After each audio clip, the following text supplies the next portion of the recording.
When it turns, you should be good to go. Well, it's 7 o'clock, we'll call the meeting to order. Any additions to the agenda? Okay, hearing none, somebody wish to move the agenda as presented? I'll pick Judy, she's her hand up first. Any question on Judy's motion? Hearing none, we'll call a question then.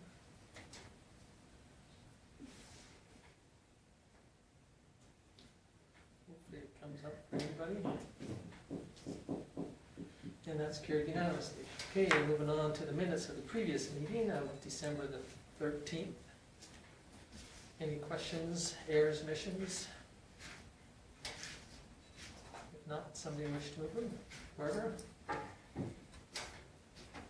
Any discussion on Barbara's motion? Hearing none, we'll call the question.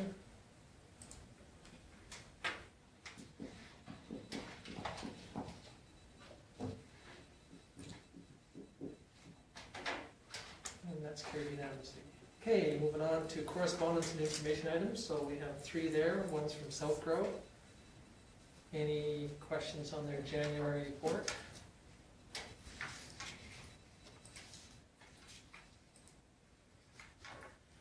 Okay, no questions. We'll move on to Chinook Arch, December the 2nd, their board report.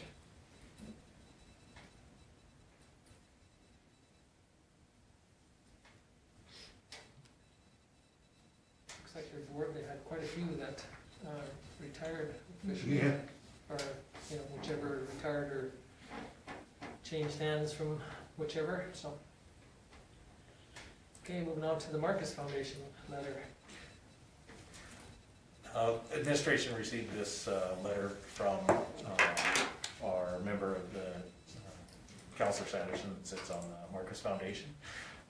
They are, of course, looking to move forward with, I guess to give the background, the town started looking at doing senior housing, met with the Marquis Foundation in the spring of last year to see if that's something that they would like to move forward with. Since then, study's been done on looking at the viability of the existing facilities, that sort of thing, which is why that's leading to this letter coming to the new council now that you're in place, just making sure that that support's there. I believe this is going out to all the villages and the county as well, just to make sure that everybody's still supportive of them moving forward. So, am I understanding right, they ask for money, we have to give it? Yes, because we're a partner in, they, because they're a foundation similar to the Water Commission and the Waste Authority, they run under their own act, so as partners, they requisition funding from us. So they tell us what that funding is and we are obligated to pay that. Just, you know, they're not asking for funds Right. at this point in time. I It's know. a fee, it's just, is it doable, is it feasible? That's, I know, I understand Yeah. that. But my question is simply this, I was reading this and I was thinking, we have other things that we're looking at doing, and like, if they came back to us and said, we need this many hundreds of thousands, you know, we have to make sure we kind of, you know, it's good to say we will support you, but what's our support up to, I guess is what I'm asking. Yeah, and from a requisition side, that's why having a member of this council sitting on that board as well. Yeah. That information, really it's making sure that that information is free flowing back and forward. As of right now, the Marquis Foundation has been fairly self-sustaining at the level of funding that we've had for a long time. They did do some increases over the last 5 years, but that was in response to their auditor wishing that they would put money into reserves, just like everywhere else. So their requisition did go up over the last few years, but as far as looking at a new facility and that, we don't even know what that would look like at this point. So hopefully those open line of communications will have a good idea if and when they ever get to that point that that open dialogue would be there. This is just making sure that the new council is aware that they're moving forward, and it was just like as Tom had mentioned at the last meeting, sometimes that communication of from the board level back to the councils as a whole doesn't get all the way there. So just this is just making sure that that the communication stays wide open. And Thank you. From the support side of this, when I met with Tom and with Judy about this, is as the Marquis Foundation moves forward and to answer some questions like that, it'd probably be beneficial for them to, for the board itself to attend a council meeting as a delegation to answer any, you know, if it ever comes down to putting a proposal together or what everybody's expectations are, because again, we're a large contributor to the success of the Marquis Foundation. So, Thank you. Yeah, that's pretty good. did that cover it as well? Any other discussion or questions on this letter? Okay, if not, somebody wish to file a correspondence? Lyle? Any discussion on Lyle's motion? Hearing none, we'll call the question.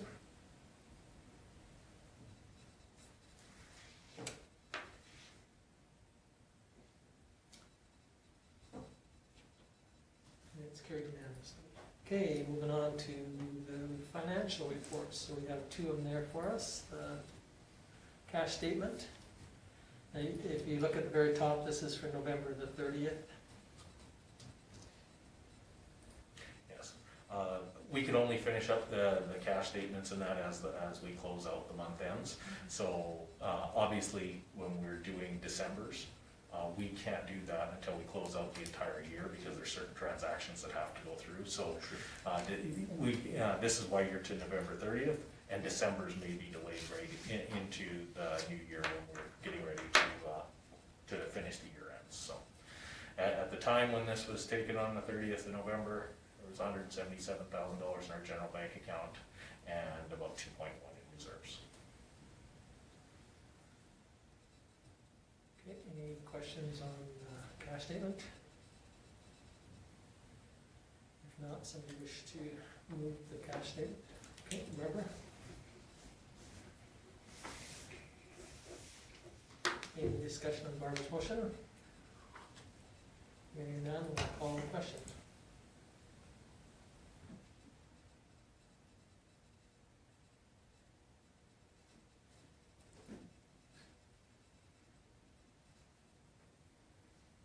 It's carried unanimously. Okay, moving on to the year to date. And again, like Kim said, this is to the end of the And in November. And as you can see, we have about, we've brought in almost $100,000 more than we were budgeted, and we had 600,000 approximately left to spend. And as you know, our normal spending per month equals about $500,000. So based on that, you kind of give an idea of where we're at for the year. Again, that's without paying out any of the year-end expenses, those sort of things. When you go through it line by line, you can see we still have one payment to be made to the, for the education and those sort of things. So, unless there's anything that stands out to. And the 100,000 over, you gotta remember it's skewed a little bit because of the pool one. Yeah, that's right. Uh, About the funding coming in. So, And again, that will change. That was to November. We also have a utility bill that was due, so we're collecting money for that. So we're pretty close. Mhm. okay, any thoughts, questions? If not, some mover, Laura? Any discussion of Lyle's motion? Hearing none, we'll call the question.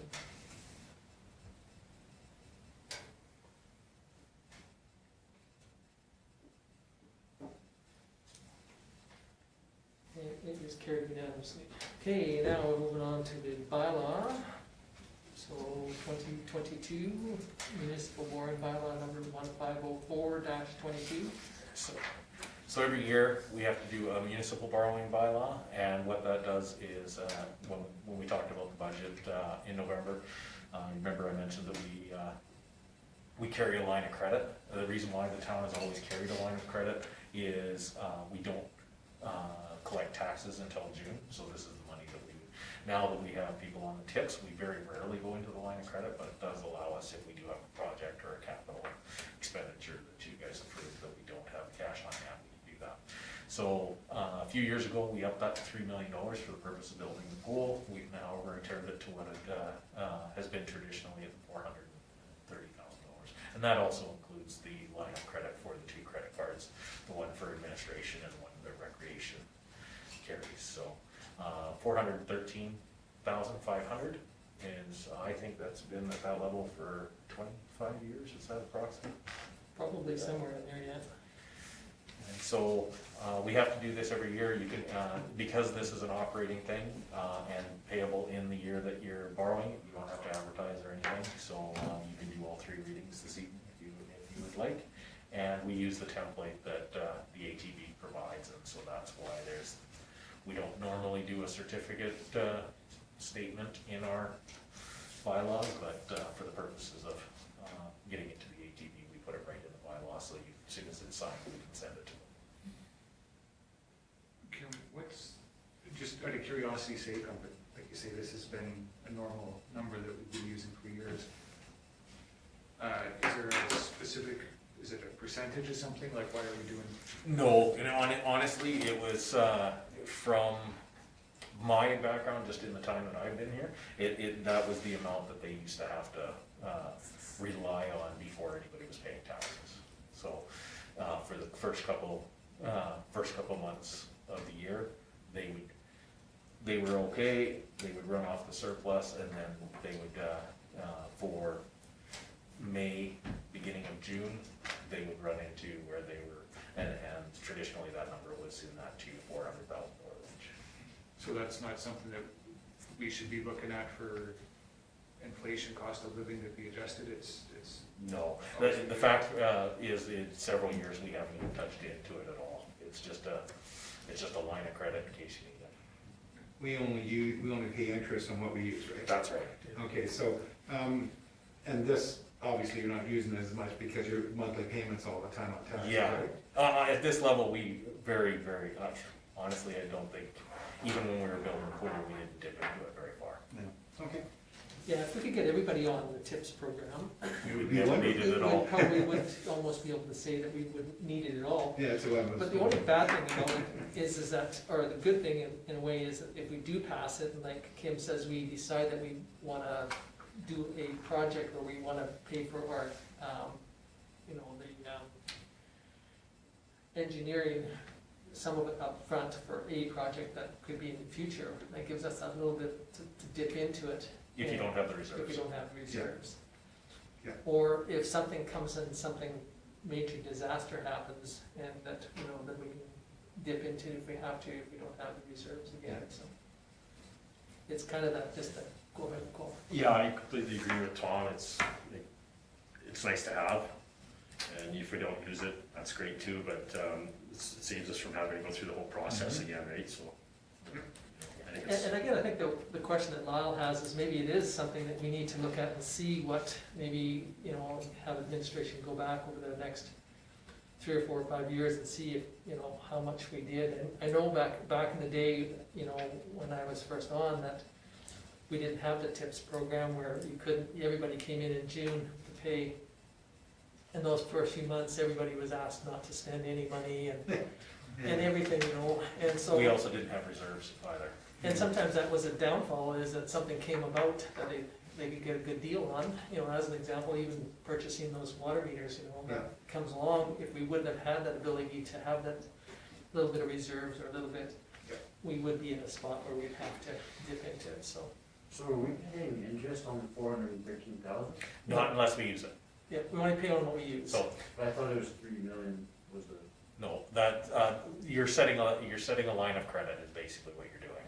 So, Yeah, we did have it up to 3 million when we did the pool. yeah, when we did the pools, in order for us to be able to cover all of the bills without cashing in any GICs or anything like that, we ran our line of credit up to 3 million. Right. And then, for that year that we were doing construction. After it was done, last year, we put it right back down to where it is. And to be completely honest, as you can see, in November, we had 100,000 and 2 million in reserves.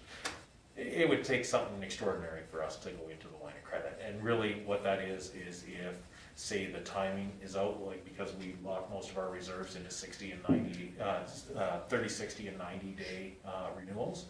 If we had something come in, say council approved $100,000 worth of meters, and we didn't have a renewal bringing cash into our account, we could go into the line of credit for that month that would bring it in, and as long as we paid it off that month, we wouldn't even have to pay interest on it. So instead of cashing in one of your, and paying the penalty and at the interest rate of what you get at the bank on your investments, the penalty is far worse than Right, so what you get off. we try to let them all run their full terms, and then we try to rotate them through. So this just gives us, it gives us $400,000 line of credit.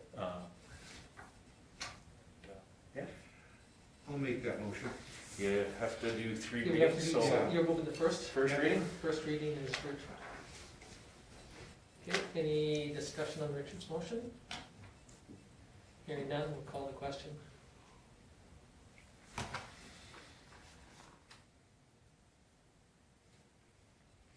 And it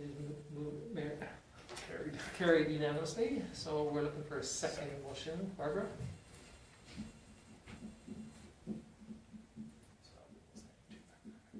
Pardon me? Okay, any discussion on Barbara's motion?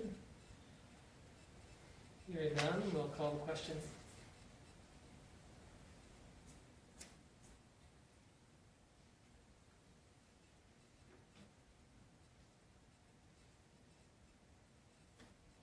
It's carried unanimously, so now we need one to introduce the third. Judy? Any discussion on Judy's motion? Hearing none, we'll call the question.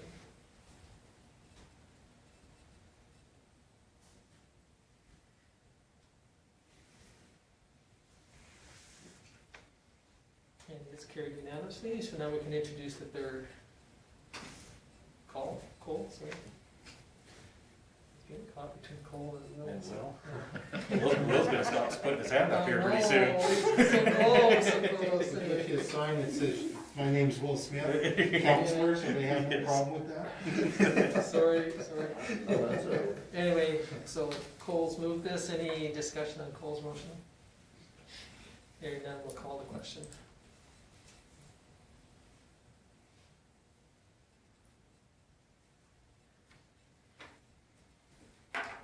It is carried unanimously, so the borrowing bylaw has been approved. Thank you.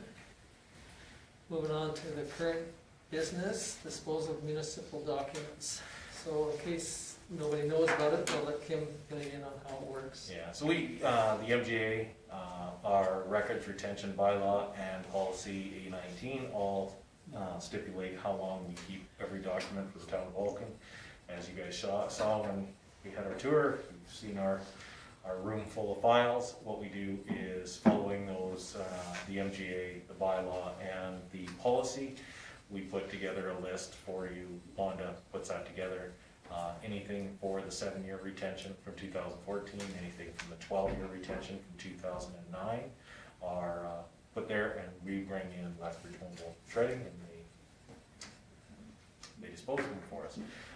What we do need for those policies and bylaw is a resolution from council to okay us going ahead to do that. So this Do you is- keep a digital copy of any of this? Not all of it, like we don't Yeah. every receipt in that, but we've started making digital copies of just about all our files now, so. Okay, so we need a motion. Will? Will, That was gonna be my last time. You didn't get it when it was no more? I bet you the last one's still on the table. Okay, so we have a motion by Councillor Will Smith to shred the documents. Any discussion on his motion? Not hearing any, we will call the question.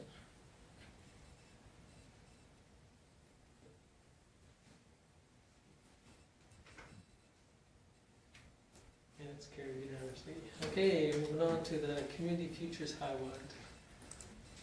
Probably should have saved this one, Will, because this is your committee. Ursula was in just before Christmas and sat down with myself and the administrator with the county and reviewed administratively how Communities Futures has been doing through the pandemic and some of their activities. And one of the things that she talked to us quite a bit about was the SMARTstart program that they're trying to put in place. It's a program that was adopted up in the Airdrie area and was quite successful. And what it is it puts together a network of people for mentoring and helping startup businesses within their first 3 years, which everybody that has looked at economic development, those are the hardest times for a starting of a business. So they were able to get the template from the Northern Community Futures organization, and so they have all their templates and everything put together. Ursula has made a formal request that asking the town to participate. It's a one-time cost for the licensing fee, and they're asking for a grant of $1,500 from all of the partner municipalities to participate in this. And then they would also, from administratively, would like us to help out with drawing from our community, successful business owners, those sort of things, to possibly volunteer and participate in and then of course marketing on our website and through our social media as well. So the formal request that's coming forward, I put the presentation together and basically put a motion together if council is supportive of this. The funding for the $1,500 could be drawn from the one-time grants to organizations, which is why you carry that in the budget. There's $3,000 in that line item. And Judy had a question. Yeah, so if there was somebody here in Vulcan that needed a mentor, we can pull from anybody in southern Alberta to mentor this person? Really through the Community Futures, through their network. So they're going to put this SmartStart together, and if, say, somebody from our community, there's obviously the cost for them to participate as well, but $350 over 3 to 5 years for helping with that is going to be pretty minor as far as expenses. And yeah, it gives them, like everything else with Community Futures, it gives them the draw of the entire region to be able to do that. It would be nice if she did a presentation to our community, because the organization is like incredible. And they have so many opportunities within such a wide scope. And I think that it's kind of like a little, almost kind of a hidden secret that people don't know about, that they can access this. Yeah, absolutely. And we do, through here, of course, we're the first people to see when people take out business licenses, those sort of things. So we do quite a bit of promotion of Community Futures because they are one of our tools for economic development. Yeah. But having said that, for the presentation for council, I know Ursula had, when she was talking to us, she's trying to make arrangements to promote. I believe she reached out already to Karen. March 14th. And what's that? March 14th. March 14th, she will be here for a delegation to council to give you an update on Community Futures.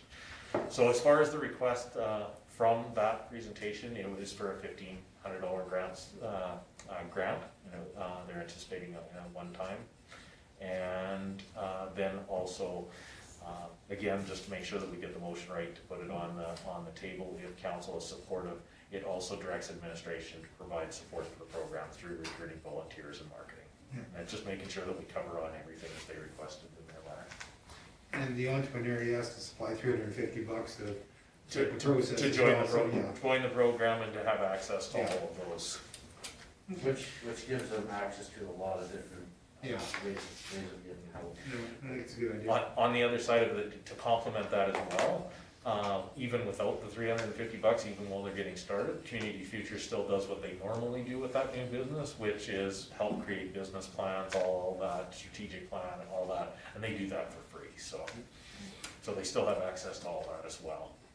I'd just like to say that I think keeping our relationship as strong as it is with Community Futures is really important and vital to our community. And I think them asking the $1,500 for us to participate in this is something that we should do, and I think is a good idea. Make it a motion. Sounds like you're getting ready to do something there, Yeah, Ron. make it a motion. Yeah, I would like to recommend that council grant the $1,500 community futures. Holy cow, he's just going crazy now. Okay. So we have a motion from Will to participate in this program. Any discussion on Will's motion? Do you want spelling corrections then on this document or no? No, we can reread the, Okay, just one, no. okay, I can, if it's important to the motion, yes. No, it's not. If not, you let me know and I'll get it corrected for the eternal records, how's that? Sounds good. Okay, thank you, Judy. Any other questions or discussion on it? If not, we will call the question.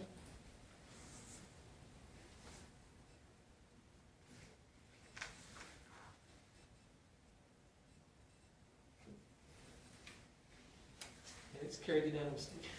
Okay, moving on to the deck mower. So, as council's aware, from the last meeting, they asked us to put it out to tender. We actually put Mower out to tender.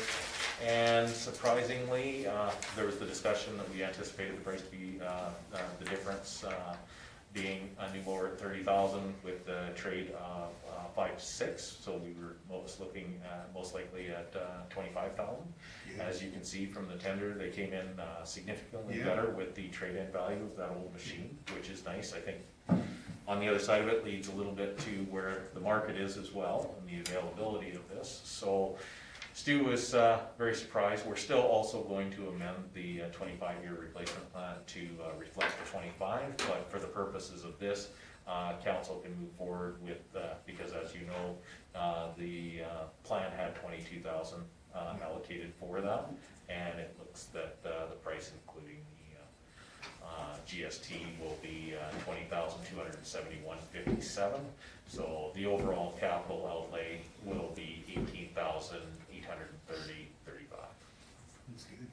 So, and again, we talked about these mowers are run for 6 years, and the reason why we trade them after 6 is so we can get as much value out of them in the trade-in value, because we're always going to need mowers. So Yeah. it's trying to get as much use out of them with getting as much value out of them. We either run them until they're completely dead and not worth anything, or we try to keep the value going and then. I'll make that motion. Okay, thank you. Richard moves this. Any discussion on Richard's motion to purchase this mower from Brant Tractor John Deere? Here we go. Hearing none, we'll call the question.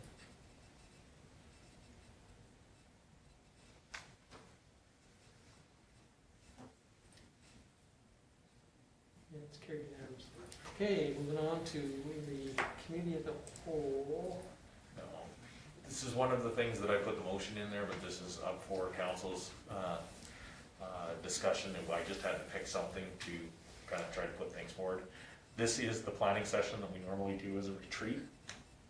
In the past, we've gone to Lethbridge, spent 2 days locked in a room as council, concentrating solely on where you would like to be for the next few years. Based on everything in the world being shut down from COVID, all the events and that, the suggestion is, again, with the things that are going on, rather, I got the feeling from council when we discussed this earlier, we'd sooner like to do this sooner than later. So the way this works out in between your council meetings, the first week of February falls in between a 3-week window between council, so you're not going to be bombarded with meetings. You'll have your Monday night meeting, you'll have a week, then you'll have a meeting for whatever you would like to make this, probably 2 full days, I would think would be, and then the ability to go into Friday if need be. If you don't think you're going to need to go into Friday, you could do Thursday, Friday as well. The idea with this, and I briefly talked to Tom, but council kind of needs to give me some direction if you do want to see something different. What I've tried to do in the past few years is have all of our consultants come in at one time, and then all of our administrative staff work with you, and then After everybody's gone, that's when council takes the list and starts beating it up and starts putting those priorities together. But what it does is over 2 days allows you, when all the consultants are here, you get to hear what they do for us, why, ask those questions about, how things affect taxation, how this will affect our, the question, just like Richard, like you just asked about our line of credit. We'll have our auditors here, and you could ask that question that comes, away from just asking administration that question. So the plan is to bring in our auditors, our engineers, we will bring in our assessors,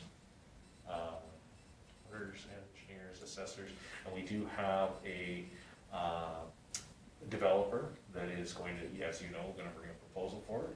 One of the things is he's got a fairly significant investment in the community and heard about this planning and asked, if it would be beneficial if he could, sit in front of council, just so you guys know who he is, and you can ask him some questions as well. And it sounded like he was willing to participate in that as well. The department heads basically come in and tell you what we've been working on over the last few years, show you some of our planning documents, and then from there, get your feedback on some of the stuff that we're moving forward with, answer all those questions, and again, then that last day, you sit down and you make your list for the upcoming years. With that, it's very beneficial to be 100% dedicated to it, and that's one of the reasons why we do it in the retreat process. I know every one of you has jobs, and it's pretty easy to say, well, I'm just gonna run out for lunch, and then your mind does your job for that hour, and then you come back, and one of the things we'll try to do, if we're not gonna do the retreat, is we can hold it here in council chambers, but we'll treat it the same as if we were away. We'll bring in food, and, because from previous councils that I've talked to about the way that we do this, you learn as much about in the process of spending that time together, because even when you're having lunch, you're still going to be talking about, geez, how should we do this? Your personal lives come into it a little bit, but at the end of the day, you're all here for the common good of the town of Vulcan. So spending that time together, if we dedicate this starting at 9 o'clock in the morning, and it's gonna be till 5 o'clock, and then you guys can run that, we can run with that as late as you want, both days, to try to get a good document out at the end. It's not the traditional, I know many of you that have sat on many different boards, it's not the traditional strength, weakness, strategic planning that everybody's used to, but it comes out with a lot easier working document when we're done, very achievable goals, and you'll see by the last document that was done, the last council was able to put a lot of check marks on it because they were things that they could actually achieve over the. I think you did an awesome job. Barbara? Is it possible to do it possibly the third week, right before the Family Day weekend? Of February? The February? Yes. The only problem with that is that we have a council meeting on the, So you'll have a council meeting on the 14th Correct. and the 28th. so the advantage of doing it the first week of February, unless somebody can't make it or for whatever reason, but is that there's 3 weeks in between, so if you look at your end of your January, last meeting's on the 24th, so, you've got the 3rd, so the next week you'd have that meeting. And Barbara and I are down in Lethbridge, sure, for the policing session on Wednesday. On the 26th. Yeah. Yeah. So that's the last week of January, that's what you were thinking No, I was talking about. of. February? Oh, you're, February. Oh, I thought you were. Yeah, I was Sorry. talking about February, doing it like February 16th, 17th, 18th. okay, so you have a council meeting on the 14th? Yeah. So you have, So the preparation, and again, for ourselves, getting people is gonna, because again, we're gonna arrange all the department heads and all those, and when we come out of council meetings, we generally have were you gonna be away the 2nd and 3rd, is what you're thinking? No, it's just, I just finished doing a whole bunch of rescheduling of stuff and just sent all that information out, so then that just makes me have to reschedule again, so, Oh, okay. for my own work. And I've got an FCSS on Thursday the 17th, if that's the week you're thinking of. I threw out the second and third, and the only reason is it allows you to go into the fourth. Yeah. And it's positioned, there's a week on each side for for administration, and I'll give you the best example. So for February 14th meeting, if we have this meeting the second and third, Yeah. we still have the entire next week to put the agenda together for. If we had a meeting on the 7th, when we were sitting in here for those meetings, I'd also have to be doing work to get the agenda ready. Sure. Because again, on the same side as talking to you guys as council about being dedicated to the process, we also need our staff to be dedicated Yeah. to the process as well. Um, I need to be here taking the notes, and I don't know about the doctors, they told me so can we Zoom? And I don't know if I'm allowed to, I really don't know. whether you're forgetting around, They said 4 to 6 weeks, okay? but now, everybody I've talked to that's had it done said, well, after 2 or 3 weeks, you can move around. That's 2 or 3 weeks, and, Okay. it's just, you have to keep it up, that's the deal there. Right, okay. So And now- we can make, and especially for a long day like that, Richard, we can make sure that we can accommodate you in here. Nice bed, with kind of, somebody just walks the pillow once in a while. Yeah, because again, we hold it as a committee of the whole meeting, Yeah. but it is, for the purposes of it's a 2-day working group, like, we're, Now, we can put it farther off. The only problem is that we were anticipating some degree of potential development proposals that we want to discuss at that meeting. The longer we put it off, the tighter it gets Yeah. to make a decision on something farther in. Well, I know Kim was pushing it originally, was. we generally, after an election, we do it in March.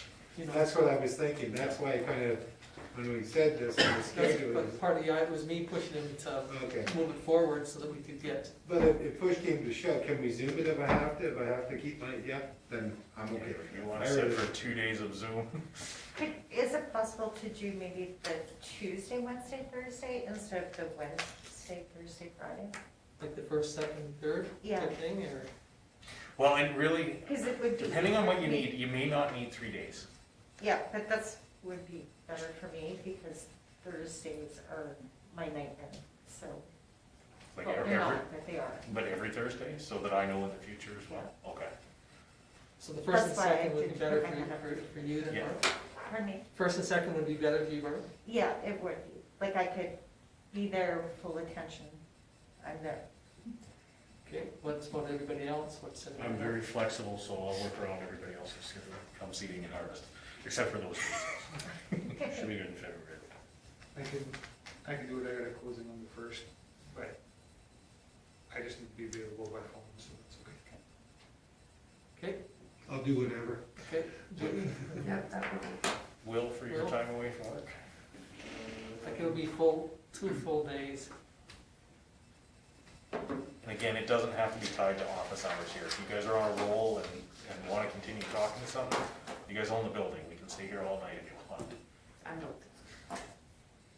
Yeah, the first and second's okay. First and second. Okay, so. if So- that's- If you're happy with that, all we have to do is change the motion to first and second from second to third. Like I said, I put the recommendation there, but that's just because I had to pick dates to try to get things started. And you're comfortable with the committee of the whole format? Yeah, sure. Already got the 28th off, I might as well take the 31st off too. The full 5-day weekend. Yeah, this one, and one of the reasons why I suggested the end of the week is this is, for those that have been through this is an exhausting process. It truly is. You think sitting in these chairs for a couple hours through a meeting is exhausting. Yeah. It's, And lots of Then And- go back to work on the 3rd and 4th. yeah. Okay, so if that's agreeable, we'll move to the 1st and the 2nd of February. Thank you. I need a motion to. I know. Okay, Barbara? Yeah, we'll talk everything. Any discussion on Barbara's question? Hearing none, we'll call the question.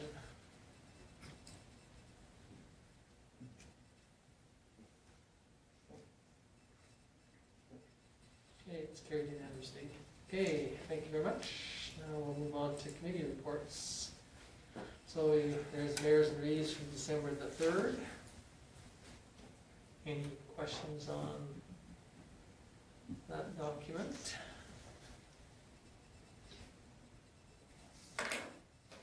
Okay, if not, we'll move on to the MPC. December the 14th. The only thing to note there is Sue Dow has finished her term, so I see. we're advertising for, and we didn't receive anything by deadline, so obviously we're gonna be making phone calls to see if we can recruit. One of the members that didn't completely finish his term has moved back to town, so we're going to reach out to them to see if they would like to finish their Geez, I term. wonder who that is. Yeah, but next week, it could be over Yeah, something there else. is, it is risky. Yeah. But he says he's staying, so. We have pools to see how long. Yeah. Okay, any other discussions on the MPC? If not, the rec committee, that would be January the 6th.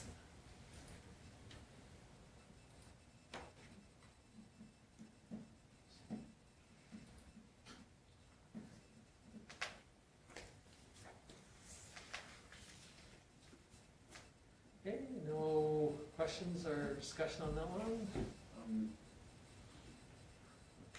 So you discussed,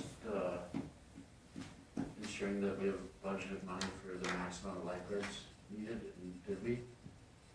Yeah, the plan is with that, and again,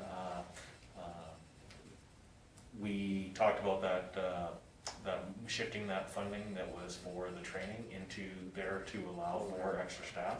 And since then, we also met with Councillor Dunham and assured that we would do everything possible to do that, and that may come into part of the discussions when we go to look at the final budget in April, is if there's gonna be a shift there. So currently, they're doing, reaching out to the neighboring facilities and comparable facilities to see where wage bases are at, and then also going back through our stuff from last year about times that we were short, and again, if there's not enough lifeguards in the province as a whole, we can't make promises that we can't keep, but the goal is to have as many, so that we don't ever have to shut down on not having enough lifeguards. I'll have more updates when we get to our committee section here. I'll fill you in. You're holding your tongue pretty good there, Cole. Yeah. No, but yes, no, the discussion was had at that committee meeting as well, so. Okay, so anything else on those three documents? Okay, if not, somebody wish to, Judy moves them for information. Any discussion on Judy's motion? Hearing none, we'll call the question.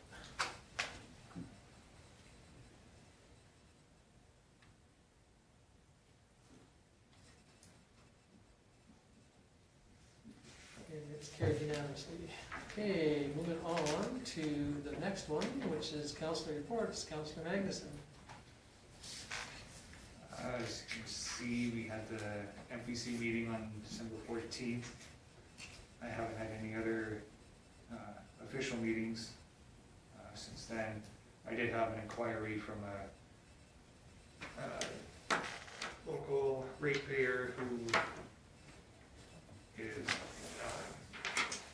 a snowbird and was wondering why they're paying town of Vulcan utilities while they're not around using the services. And this is something that was brought up during my previous term. I know maybe it's been brought up before too. And I had to just review it with Kim, and you know, just if you're not here, like I went to the taxpayer and I said, it's kind of the same as in the summer, for natural gas. Like the amount of natural gas we use is like minimal, but we still got carrying charges. And when you have a property and you still got water going to it and sewer going to it, like Kim said, I mean, you're not being billed for the water because the water's metered. But if something did break, it would still be the town fixing it. So we still have, I believe the term is distribution charge. It's a distribution charge, yes. And is that the proper way to explain? Yeah, so every one of you seen your utility bill, it used to come with water usage and distribution was put together, and it was the one fee. We've separated that out, and a few years ago, council made a motion and changed the bylaw to, because we used to have quite a few snowbirds and members of our community, if they weren't using the property, they'd just shut the water off, and then they would have no utility bill. And quite beneficial, but what that did is when they were down, gone, or the building sitting vacant, if there was a water break out in front of it, it means the rest of the town was paying for it, they weren't. And so then they would get home, turn their water back on, everything's good, and everybody else paid for that. So what we did is we separated out the distribution charge, we equally distributed it amongst all of our utilities, and then on the other side, when the commission was formed, we started purchasing and putting the water through the meters at exactly what we purchased it from. So you as a homeowner, you pay for the water you use, and we pay that directly to the water commission for the amount that's used. And on the distribution side, those dollar figures are a static $18, and that is to pay for repair and maintenance of the entire system. When someone goes down south for the winter, or they leave a building vacant, make the choice to leave a building vacant or relocate to a different location, that infrastructure is still there and it has to be maintained. So whether you're here or not, the infrastructure needs to be maintained, and that's what that's for. So I had that conversation with Lyle. He said he'd bring it up this evening, because making sure that everybody was aware of that in case somebody does ask you that question. That's a pretty standard concept too. Like, I have an abandoned farm site that has, Fortis has a power there. I've got it shut off because I'm not using it, but I still have to pay for the maintenance and the potential maintenance and the upkeep on it, right? So that's pretty standard. There are other ways of doing it too, is you have a shut off and then a tie back on, and usually that's higher than what we normally charge you. Because of the administrational fees to shut everything down and then reintroduce it, like some, organizations, like, we had said that a utility company or some other companies make you put $500 or $1,000 down, and then every time you turn it back off and turn it back on, you have to come up with another $1,000 or $500 or whatever. So the council of the days just felt that this was an easier method, and I know it does affect some people that don't use utilities for that period of time. When we first implemented, the big concern was those that have, were living in different locations for 6 months a year, were fairly used to not having any utility charges at all. And now they were getting those utility charges. And some of them were quite upset until we explained why that happened, so. Okay, anything else, Lyle? No, that's Okay, it. thank you. Moving on to Councillor Reports. I really don't have much to say, because I didn't have nothing going on since our last meetings. Okay, any questions for Richard? Okay, if not, Councillor Smith. Well, I better start off with, my email was not working for about 15 days, and I just thought that I was in a grace period for. And then 15 days later, I was like, okay, this is weird, and I signed back in, and it turned out I missed the Community Futures meeting, so I gotta make that clear. So I did miss the meeting, so I was a little bit surprised by the SMARTstart thing until I saw it there. But I didn't have anything else going on other than that. Okay, any questions for Will? Any? Thank you, Will. Councillor Sanderson. Also on December 14th, I had the MPC meeting. December 17th, we had a special meeting for the Marquis Foundation with the independent consultant that the Marquis Foundation hired. He came in via Zoom, and he went over the steps that we'd have to do to see if we even have the potential to go forward. And the first thing on the list is to get the buy-in from all the villages, the county, and the town, and that's why the letter was received. Okay, any, And if anything goes further, that's when that housing meetings would start. And that's it. okay, any questions for Judy? Not, Councillor Moore-Coffee. I have not had any meetings, over the Christmas break, and I have quite a few coming up, so, yeah. The only thing that I would like to bring up is, you know, that one bathroom again at the golf course, as you come around where it gets slippery? Now that it's warming up, it has a very fragrant odor. That's because that's where the septic tank is. Okay, because it's pretty bad. Right? It's, yeah, like, really bad. I don't know if we can empty it or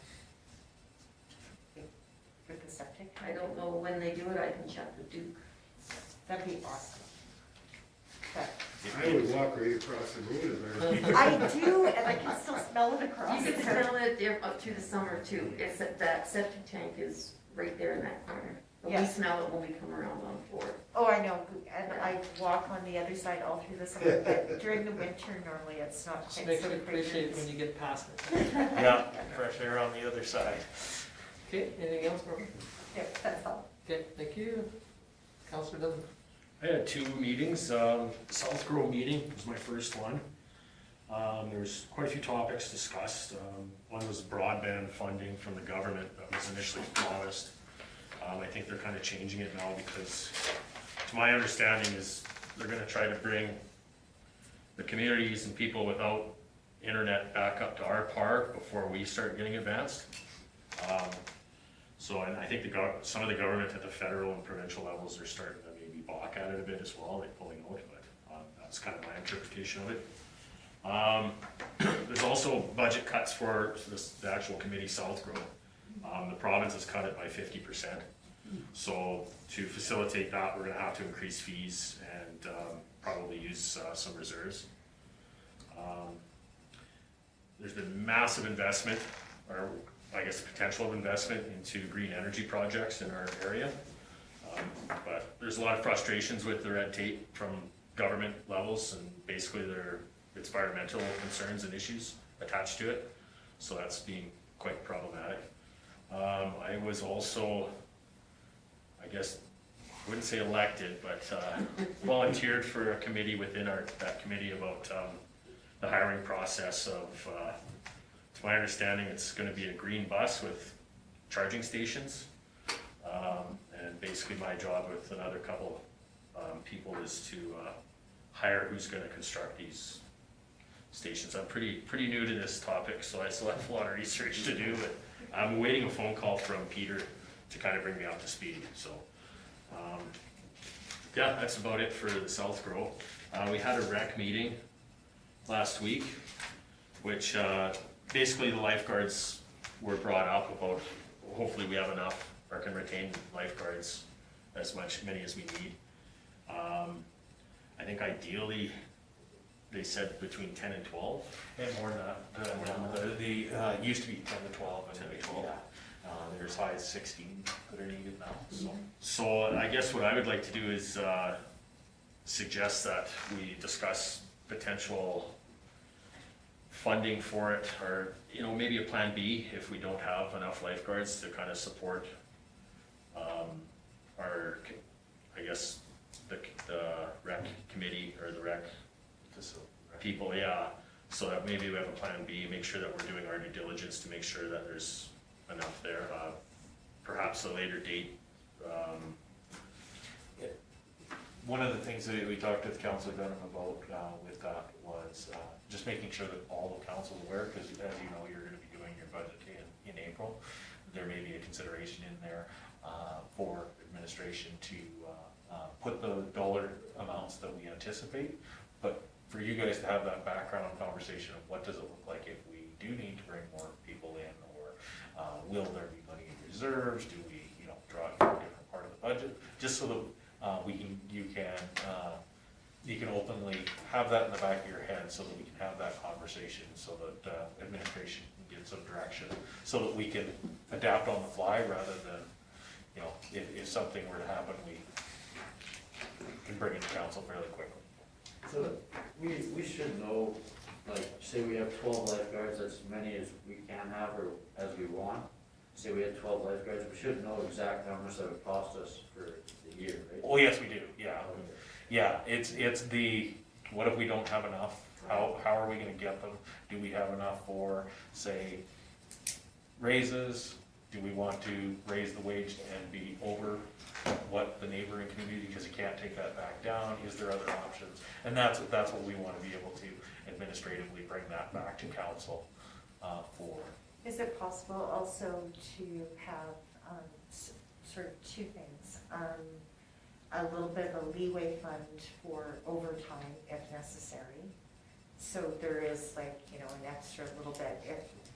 Yeah, these are all questions that As can a come up in the discussion. This is just, contingency, yeah. Yeah, I think the motion that I'd like to make is, oh, sorry, Barbara. Oh, and then I was gonna say also, something that we had discussed in the rec meeting was also a possibility of, if they do the full season, because some people, of course, they kind of peace out halfway through July or the beginning of August, and then maybe there's like some kind of incentive, monetary incentive if they fulfill their contract properly. and really not to take away from Councillor Dunn's report, it's more giving the heads up to council that we'd like to have further discussion with this, and the time for that is going to be when we're putting the budget together. Because if there's ideas of putting bonuses in place or all of these things, they need to be done when we're doing a Okay, budget. Julie, got a comment? Yeah, just for just information, I think we need to know, like, I talked to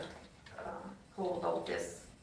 Do we have enough kids that are even taking their bronze across and getting their lifeguard?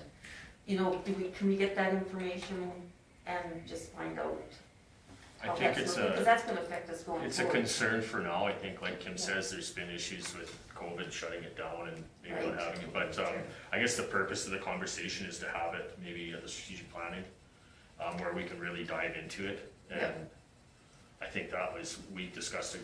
I was going to bring it up tonight for discussion, but I think to actually do its due diligence would be to really spend time on it. So that was kind of the suggestion. Giving a heads up to council Yeah. administration. And we've got to remember though that we have had some philosophies thrown around that we run a Cadillac service, and maybe that we need to contemplate that we can't afford that Cadillac, and that either somebody else is going to have to come up with some funding to assist the community, or we just run it with what we've got too. So I mean, I'm not saying that that's something that I personally believe in, but we have been told that we are running a Cadillac service, and that we need to sometimes lower our expectations of what we offer our citizens of the community.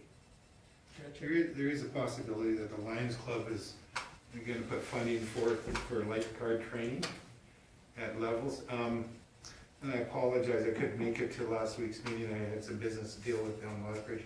But Bonnie had sent me some numbers, so I'm gonna take them back to the club, so we'll know, and I do get a general feeling that it's pro. So hopefully, there's gonna be some money that the kids can use to take their training, to get their bronzes and all that. We felt like with the investment we made into the pool as a club, we wanna continue to make sure that it's viable, that the kids have that money, so that's kind of where we're heading, but, and that's not 100%, but, there's a good possibility there's some money there, so, we'll see what happens in the next few weeks. From that, it's more, my recommendation to Cole was to bring it up to council so that you guys can make sure that it's in the back, and administratively, we'll have more information when we go to discuss this in strategic planning and again at budget time, because if there's some things that come up at the planning stage that are going to say, you know, whether it's a bonus system or, you know, or whatever we like to call it, or different wage scales, those sort of things, those all need to be discussed before a budget can be approved. So we'll try to beat those up at those two mediums that allow you to have a very open, and then we can actually take that and actually bring a formal proposal back to a council meeting, rather than trying to solve it all at once at a council meeting. Yeah. The multi-use project was also kind of discussed, the cost of it. I'm gonna wait to discuss the cost of it until a proper proposal's brought up. I think that would be fair to Bonnie and Channing as well. And then it sounds like the Tin Man is going ahead. They're looking for dates, which would be pretty awesome to have that back. Yeah, and that was pretty much, unless I missed anything, Barb was there as well, so No, I think you got all of them. that was pretty much the topics, I guess. Any questions for Cole? No, thank you very much. Okay, I have a couple. SEWA meeting again, and things are progressing as fast as we can. We're waiting for 2 funding opportunities, and if they, hopefully we'll know in the next week or so on them, and if they come through, then we'll move on to the evaluation of the 3 potential candidates that I've put in for to host the facility. The next one, I had Mayors and Reeves, and at the Mayors and Reeves, we had approximately 40 people online. Ambulance and policing was probably the 2 top topics. There was quite a bit of information on both. So if everybody gets an opportunity, you need to take in one of those policing sessions that Karen sent out. And there's some in-person ones, and there's some that are just, you do an online type thing. Brenda McDonald was there on behalf of MP Thorns, I think it is, or Thomas, I think it is. And then GP Montz, he's an MP for the Lethbridge area. I think I'm saying his name right, it's M-O-T-Z, Montz. The biggest things that most of them said is the employment problems that we're gonna see in the next few years, especially in the ag industry, with COVID and everything else. They can't get the people to come up and do some assistance in the ag industry. And then with everything else that's going on. MLA Nathan Newdorf was there. He said that they have struck a new ambulance task force. It has 3 MLAs on it. The one MLA was, he's from the, his dad was the one that was involved in starting the City of Calgary EMS service. But once we get the names of them, and they're gonna let us know, and I'll pass it on to everybody. And so there'll be an opportunity to discuss. The county had an opportunity to meet with the minister about the ambulance service on the same day, and that was last Friday. And As a follow-up to that, they've also got a meeting this week with our MLA. RMA has, which is Jason, he spoke on both that ambulance, and they have some suggestions on how they can start the correction of the EMS. And, again, Jason talked a lot about this policing model, and we need to make sure we participate in that. And so did AM's representative was Tanya.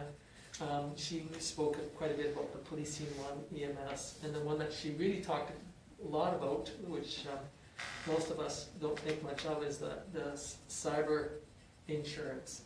Making sure that we're really covering our backside for cyber insurance, because they're seeing more municipalities being hacked or hit or held ransom.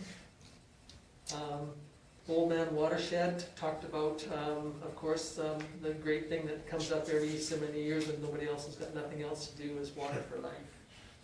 Making sure that our policies and our licenses are in place and that we're not gonna be, so that's gonna really affect, you know, potentially could affect the, our water licensing for the, water co-op. And so that's another one why we need to make sure that we hang on to our water licenses. SouthGrow talked about, a little bit about what they had was down on the pipes, and then Highway 3 was the last one. And they're still moving forward with trying to get some funding to move Highway 3.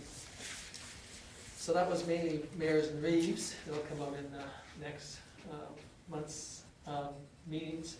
And then I also attended the Ag Society meeting. Richard was there, and a couple other previous councillors. Anyway, well, Sorry, I just wanted to see if we're being kept in the loop with, you said that the county was meeting with MLAs and stuff with AHS, Yep. with the EMS problem. I was just wondering if we're being kept in the loop with. well, I think through administrations have been talking, but it, you know, they haven't, you know, between councils, they haven't said nothing, so. Yeah, it's, the meeting that they're having is gonna be administrative, the one on Thursday. And, Doug gave me a quick briefing this morning on the discussion that was had last Friday. Yeah. And it's, Anyway, go ahead. sorry, Doug, mentioned that once, they start getting some, you know, what's the way I put this, I think Doug said that he'd be willing to come in and address council with, once they started getting some of the answers that. I think this potential task force set up by with the three MLAs potentially could be a good opportunity for us to be able to vet to them. They asked MLA Joseph Shaw if he would be a part of it. He said he wouldn't. No, but this task force is set up by the province of Alberta. It has nothing to do with the special interest groups. So Right. I think that, you know, potentially that they'll hopefully will reach out to these other groups that are out there and get their input on what is being suggested and what's being done. So, Yeah. so anyway, I guess that's it for me. Any questions other than those, or?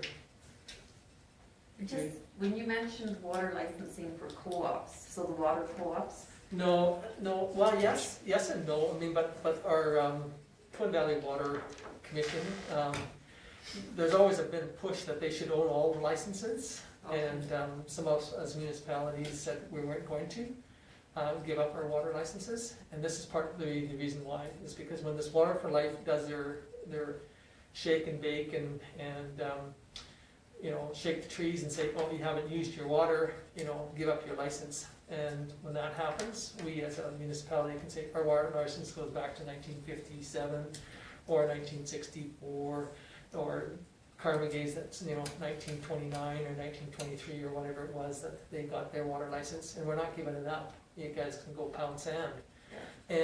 But if we give it up, then it gets given up for the date. So if we sell our water license today to the Water Commission, it comes today's date, 2021 or 2022. And so anything that anybody's that's got one's older than that, they've got first right of refusal. We lose ours back to 1957, 1956.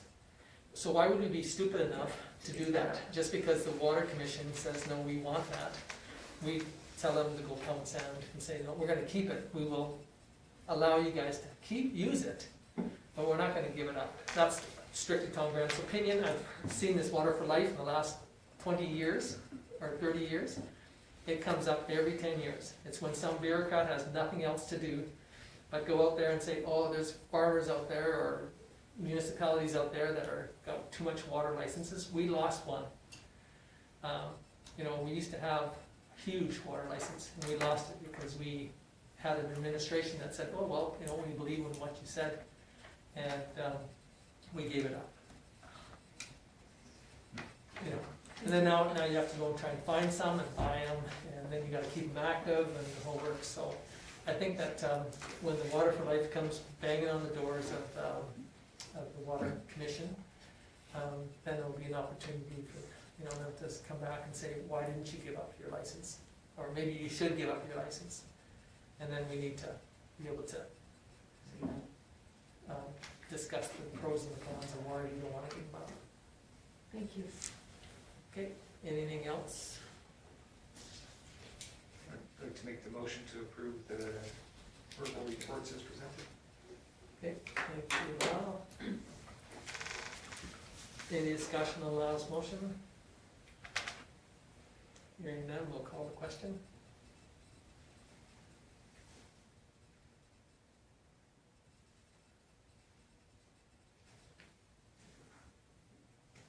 And it's carried unanimously. Okay, moving on to the action report. Everybody's had a chance to review the action list.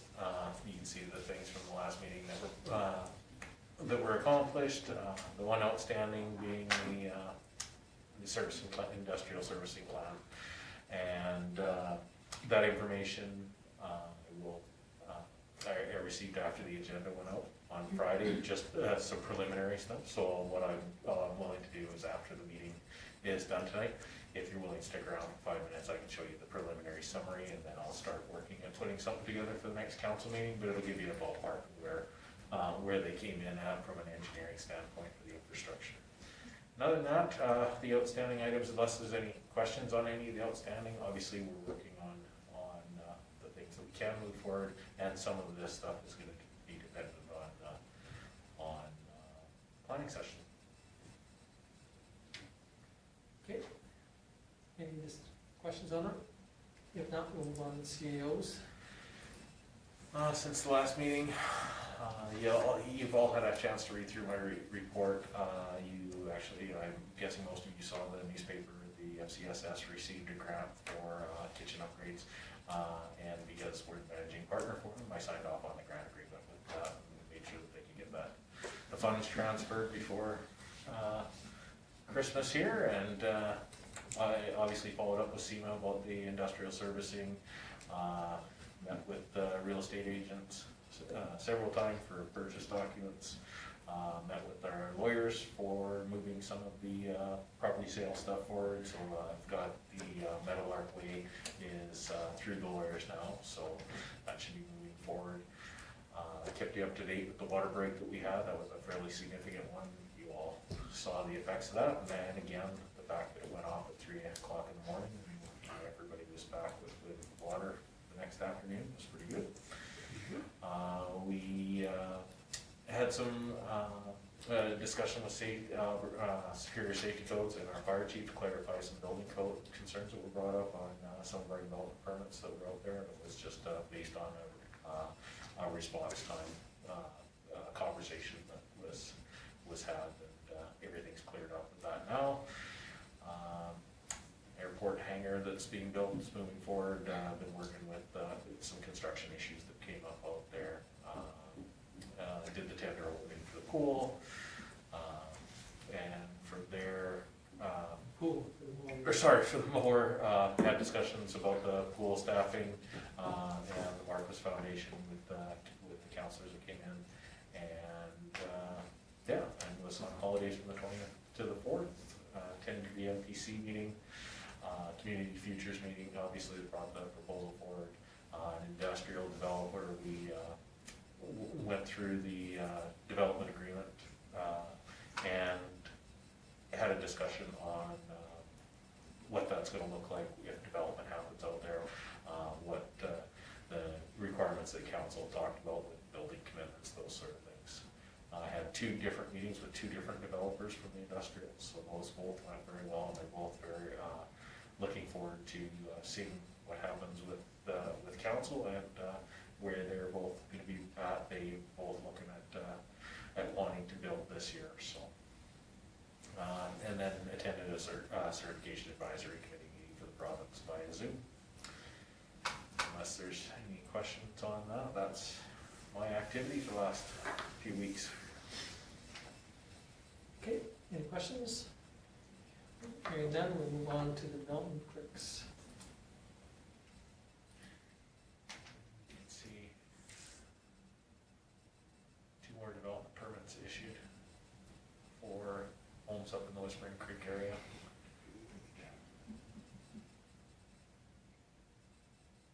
Okay, any questions? Not, move on to public works.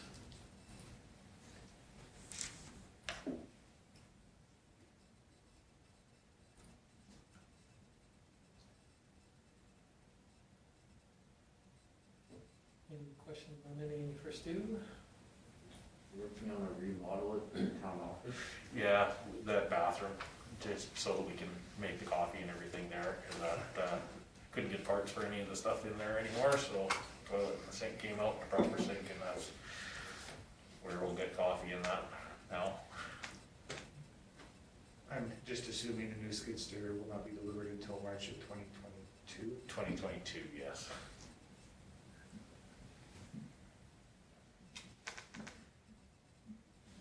Okay, any other thoughts or questions for students? Okay, moving on to community services.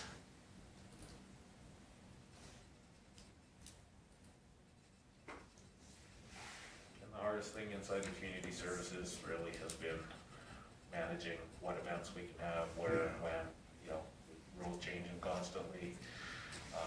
And for the most part, it sounds awful, but things have changed so many times that people are starting to be less frustrated when things get canceled and that, which is, it's a terrible state of things, but, yeah.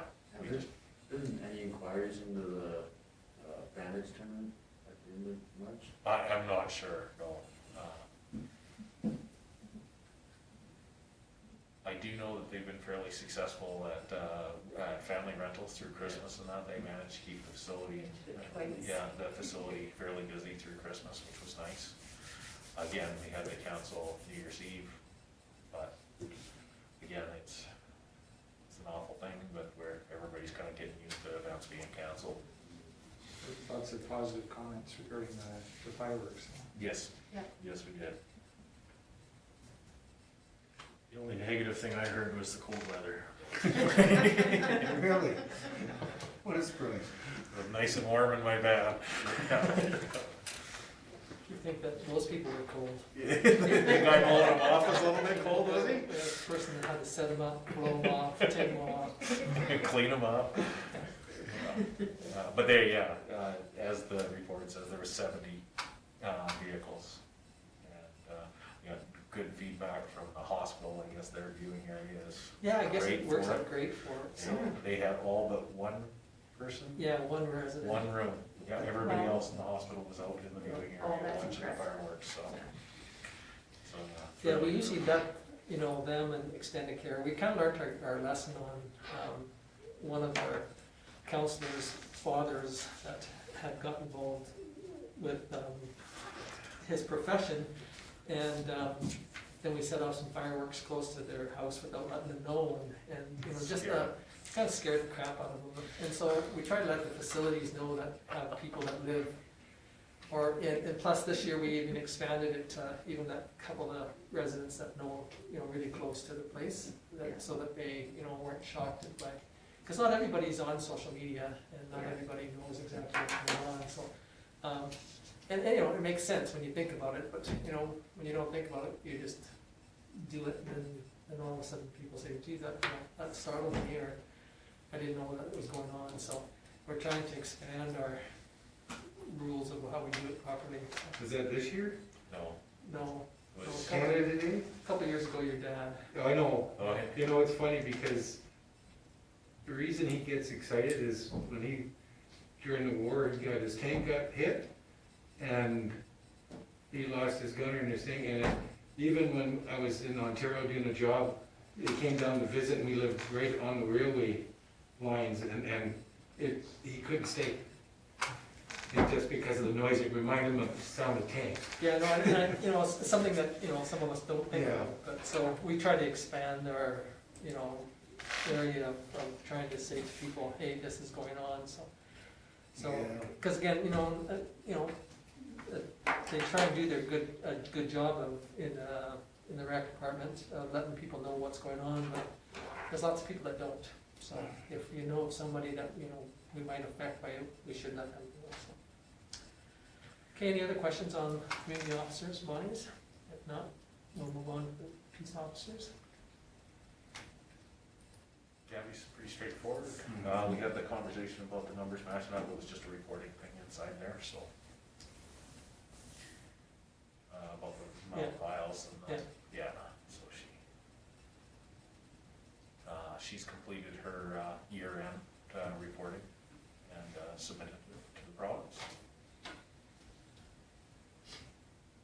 Okay, any questions on anything on Gabby's? Okay, if not, we'll move on to fire chiefs.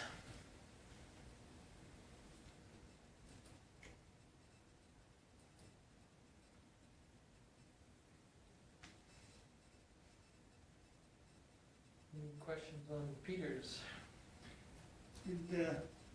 Somebody, I can't remember who it was, somebody said, they asked me a question, did you hear about somebody passing away because there was not an ambulance handy? And I said, I did not.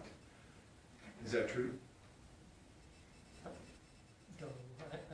But if you hear of it, you should relay that on to Doug, and so that they can keep the numbers. If it's a certain case, I talked to a family member, actually at a rec meeting, if it's the same thing, that it wasn't necessarily the reason, but it could have perhaps helped if it was there sooner. That's kind of a scuttle that I heard, but.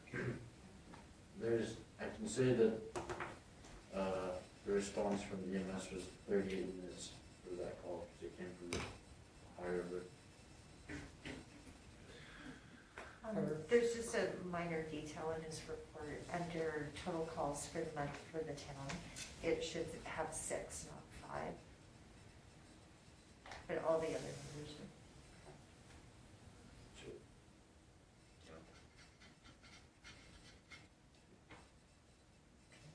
Thank you. Yeah. It's just a small Yeah. thing.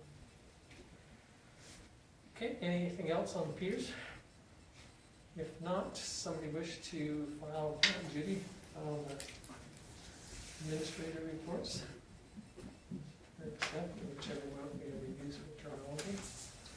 Okay, any questions on Judy's motion? Hearing none, we will call the question.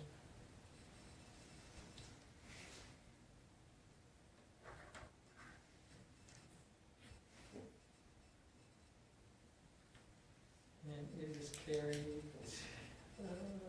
unanimously. Okay, moving on to land purchase application, third-party business interest, flight action, section 16. Mr. Chair, before we go into closed meeting, I should just note that I have a pecuniary interest, and I will be sitting out. Okay, thank Yes. you. So while informs us he's going to sit out of the discussions during closed meeting. So if somebody wishes to move us into closed session. Barbara? Any discussion of Barbara's motion? Hearing none, we'll call the question. I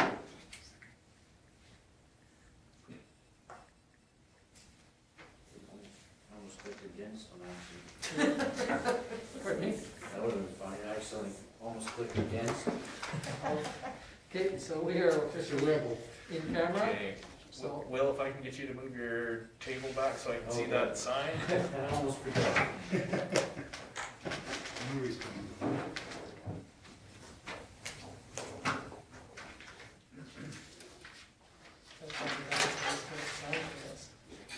What's that? Gotta find another place for the sign. Yeah, well, and I was